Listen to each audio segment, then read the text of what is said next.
श्रीमद् भगवद गीता अध्याय 9 राजविद्या योग। सबसे गुप्त ज्ञान जो इंसान की पूरी सोच बदल देता है। क्या आपने कभी सोचा है कि इस पूरी दुनिया को कौन चला रहा है? कौन है वो शक्ति जो हर पत्ते को हिलाती है, हर सांस को चलाती है, हर दिल की धड़कन को गिनती है? आज का अध्याय इसी सवाल का जवाब है। तो चलिए चलते हैं। कुरुक्षेत्र के उसी मैदान में चारों तरफ शंखों की आवाज गूंज रही थी, धरती कांप रही थी। हजारों योद्धा आमने सामने खड़े थे। हर तरफ सिर्फ एक ही एहसास था, युद्ध का डर।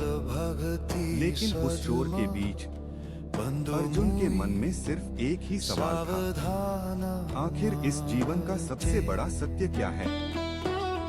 और तभी भगवान श्री कृष्ण मुस्कुराए, क्योंकि अब वो अर्जुन को ऐसा ज्ञान देने वाले थे जो सिर्फ शब्द नहीं था, वो ज्ञान था, जीवन का सबसे बड़ा रहस्य। श्री कृष्ण ने धीरे से कहा, अर्जुन, अब मैं तुम्हें सबसे गुप्त ज्ञान बताऊंगा। ऐसा ज्ञान जिसे जान लेने के बाद इंसान मोह और भय से मुक्त हो जाता है। श्लोक 9.2 राजविद्या राजगुह्यं पवित्रमिदमुत्तमम् प्रत्यक्षागम धर्मे सुसुखं कर्तव्यम्। यह ज्ञान सभी विद्याओं का राजा है, सबसे पवित्र है, इसे समझना आसान है, और जो इसे अपने जीवन में उतार लेता है उसका मार्ग कभी अंधकार में नहीं जाता। अर्जुन ध्यान से सुन रहा था, क्योंकि श्री कृष्ण अब सिर्फ युद्ध की बात नहीं कर रहे थे, वो बता रहे थे कि पूरा संसार आखिर चलता कैसे है। श्री कृष्ण बोले, यह पूरी सृष्टि मुझ में स्थित है, लेकिन मैं किसी में बंधा नहीं।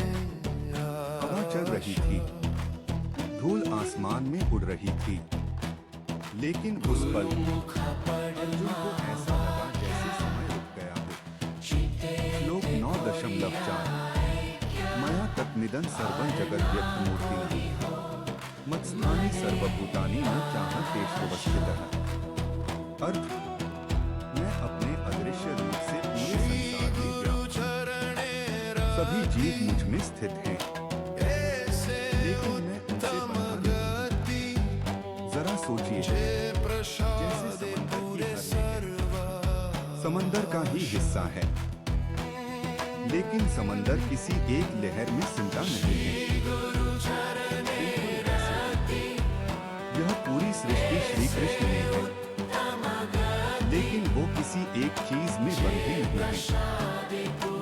अर्जुन की आंखों में अब डर कम होने लगा था, क्योंकि उसे समझ आने लगा था कि इंसान सिर्फ शरीर नहीं है, उसके अंदर भी वही चेतना है जो पूरे ब्रह्मांड को चला रही